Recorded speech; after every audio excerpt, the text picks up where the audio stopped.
नमस्कार। मैं कमलेश कबीर आपका एक बार फिर स्वागत करता हूं इस नए एपिसोड में। आज के इस एपिसोड में हम बात करेंगे मुर्शिदाबाद पश्चिमी बंगाल की, जो हिंसा हुई और उसके बाद में जिस तरीके से हिंदुओं का पलायन हुआ। आज भी वो लोग मालदा के शरणार्थी कैंपों में रह रहे हैं।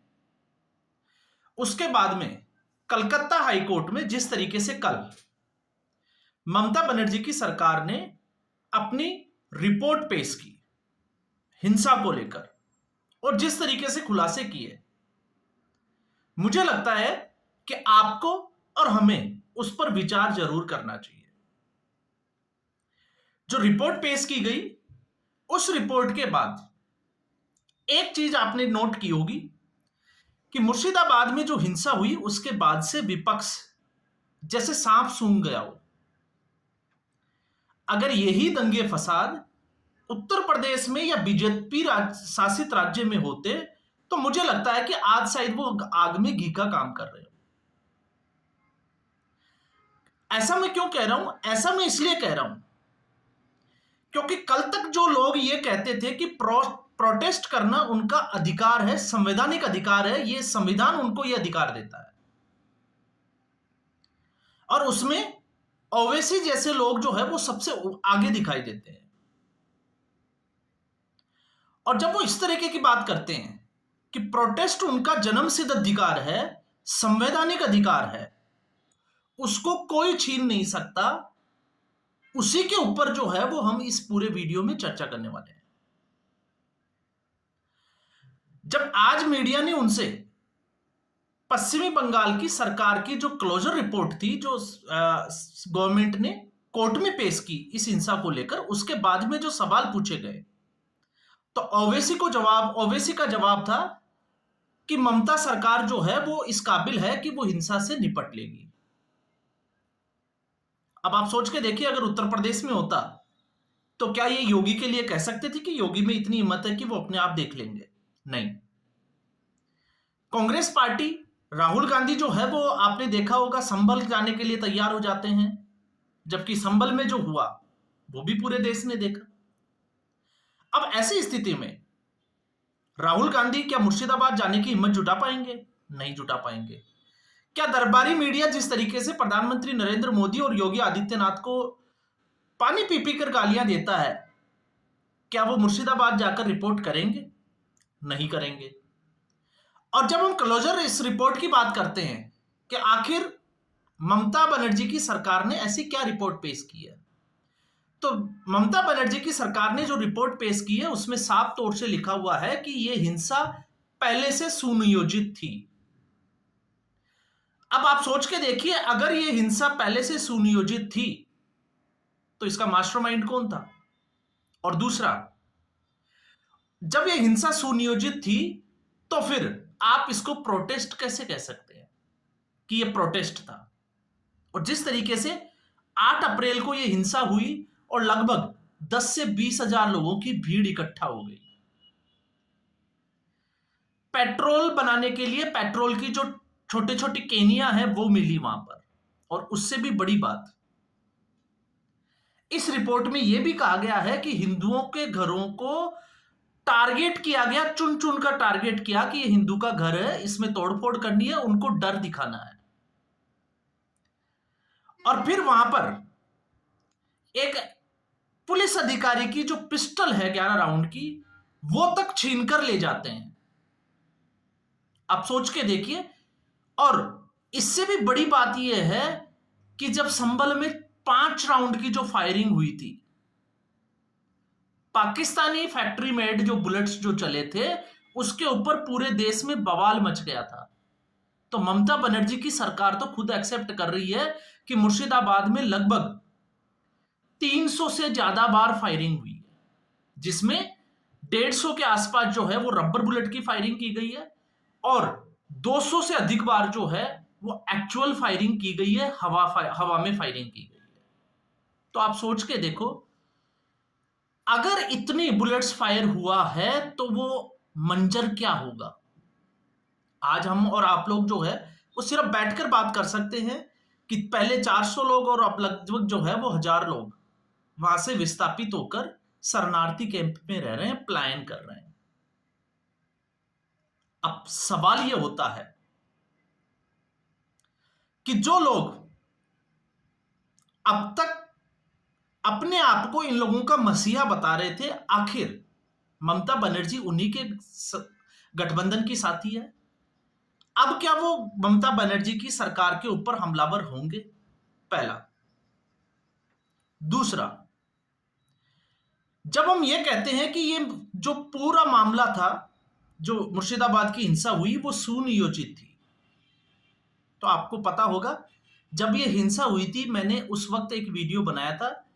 जो 400 लोग जो पलायन करके गए थे मालदा के शरणार्थी कैंप में, उस दिन की बात है। और जब मैंने ये वीडियो बनाया था तो मैंने इस वीडियो में कहा था कि ये दिल्ली में नहीं हो सकता इस वक्त, और ये जम्मू कश्मीर में भी नहीं हो सकता। अब ये जो है वो केंद्र रहेगा पश्चिमी बंगाल। और क्यों? इसकी बड़ी वजह यह थी क्योंकि इस वक्त ममता बनर्जी को अच्छे से पता है कि उसकी सरकार जा रही है। और जब मैं ये कह रहा हूं तो इसकी वजह यह है कि आखिरी बार आप सोच के देखिए,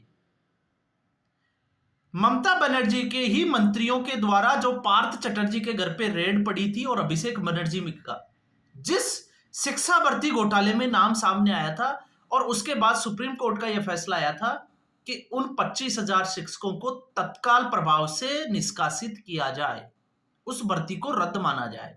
सिर्फ और सिर्फ दिव्यांगों को छूट दी गई थी। और कलकत्ता हाईकोर्ट के उस फैसले को जारी रखा था जिसमें कलकत्ता हाईकोर्ट ने यह कहा था कि यह भर्ती तो रद्द होनी चाहिए, लेकिन जिन शिक्षकों ने जो अब तक वेतन लिया है वो वापस ब्याज सहित जमा करवाएं।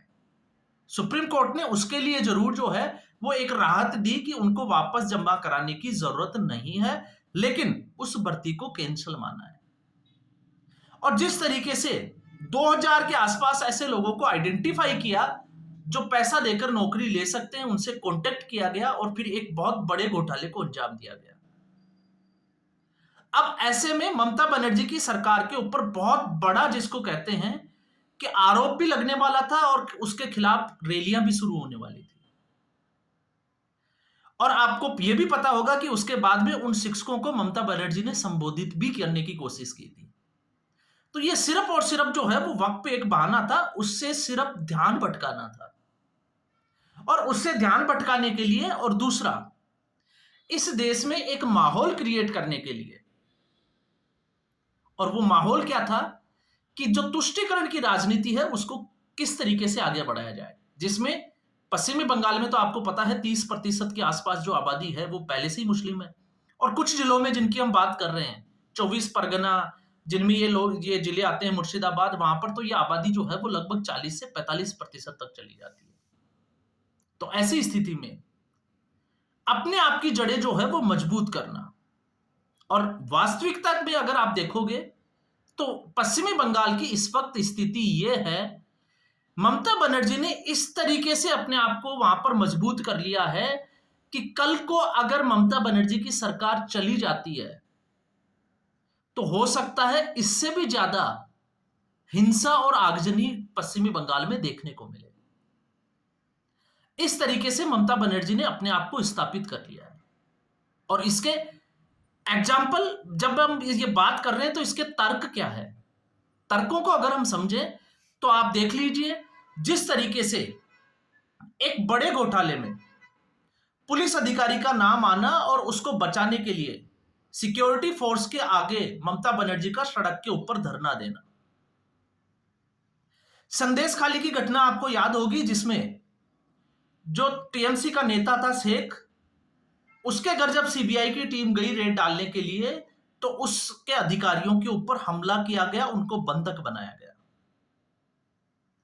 आरजीकर मेडिकल कॉलेज का मामला आप देख लीजिए, जब सुप्रीम कोर्ट का यह निर्णय आया कि इस भर्ती को कैंसिल किया जाना चाहिए तो ममता बनर्जी ने इसको साफ इनकार कर दिया कि मैं सुप्रीम कोर्ट की भी नहीं सुनूंगी। इसके अलावा अगर आप देखोगे तो शिक्षकों के अलावा भी आप देख लीजिए, केंद्र सरकार और संसद के द्वारा पारित कानून को हम वेस्ट बंगाल में लागू होने ही नहीं देंगे, जबकि ये राज्य सरकार के अधिकार क्षेत्र में आता ही नहीं है। और फिर उसके बाद में बॉर्डर सिक्योरिटी फोर्स के ऊपर बड़ा आरोप लगा देना। और इस हिंसा की जो रिपोर्ट है उसमें भी यह साफ तौर से दिखाई देता है कि बांग्लादेशी लोग जो है वो ये हिंसा करने के लिए आए थे। तो आप सोच के देखिए, अगर ममता बनर्जी की सरकार हट भी जाती है तो उसके बाद क्या मंजर होगा।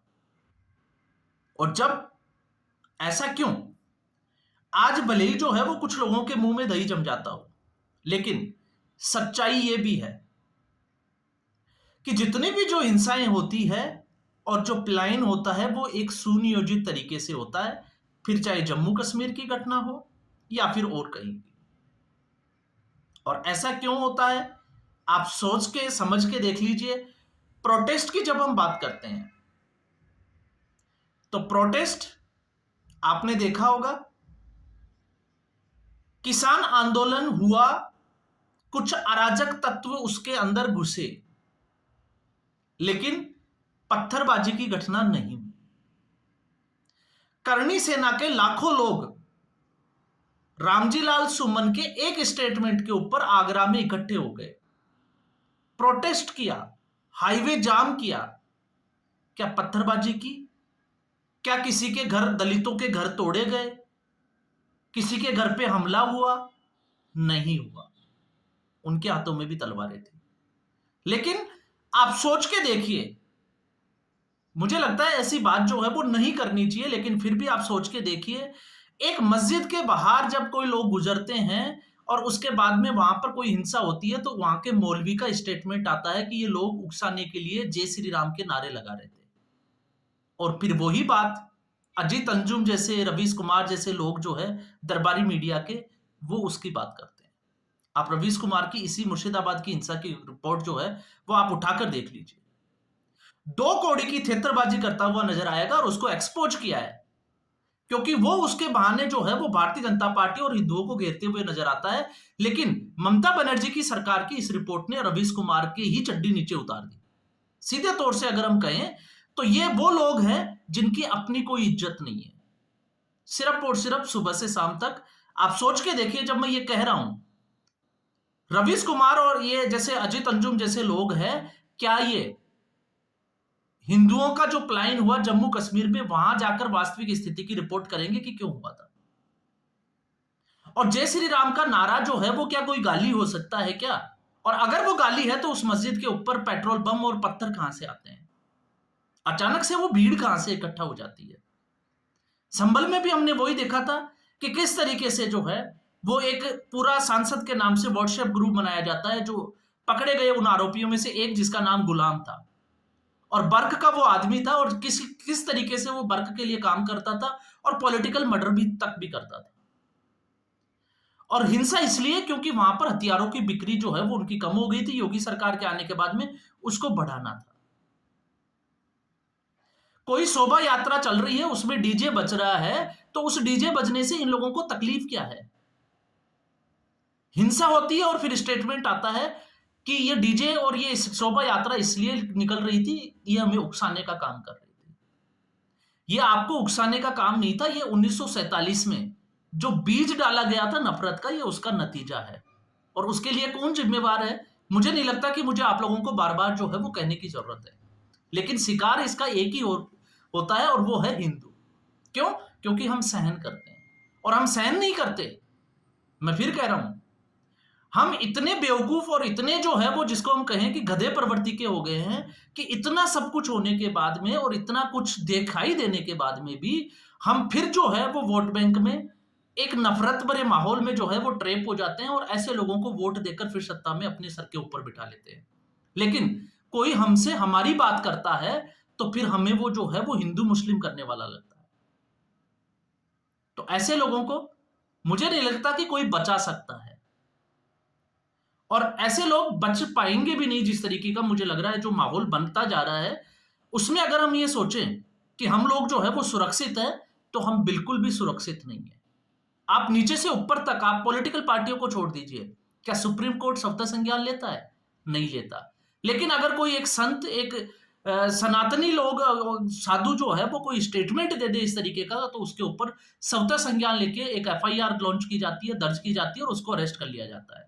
लेकिन ओवीसी जैसे नफरती लोग जो है वो बाहर आकर जब ये बोलते हैं कि 15 मिनट का टाइम दे दीजिए, क्या होगा फिर पता चल जाएगा, तो उनको जो है वो कोई भी स्टेटमेंट नफरती नहीं लगता।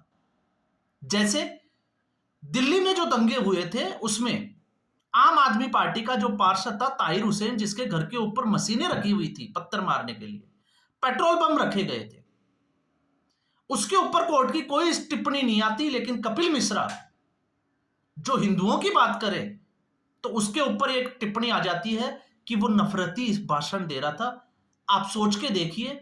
इसलिए मैं कह रहा हूं कि आप लोगों का जब तक कोई नहीं हो सकता जब तक कि आप अपने पैरों पे खुद खड़े नहीं होंगे, आप अपना स्टैंड खुद नहीं लोगे, आप जब तक इन पार्टियों के भरोसे रहोगे आपका यही हाल जो है वो होता रहेगा। और ये जो टीएमसी की जो रिपोर्ट है सरकार की, ये साबित करती है और ये उन खोखले दावों को भी जो है वो जिसको कहते हैं कि एक्सपोज करती है, जो अब तक हिंसा को लेकर जो है वो फैलाए जा रहे थे, हिंदू मुस्लिम किया जा रहा था, आरएसएस तक के ऊपर जो है वो आरोप लगाए जा रहे थे। तो आज के एपिसोड में बस इतना ही। उम्मीद करूंगा वीडियो एपिसोड आपको पसंद आया होगा। वीडियो को लाइक करें, शेयर करें, चैनल जरूर सब्सक्राइब करें। धन्यवाद।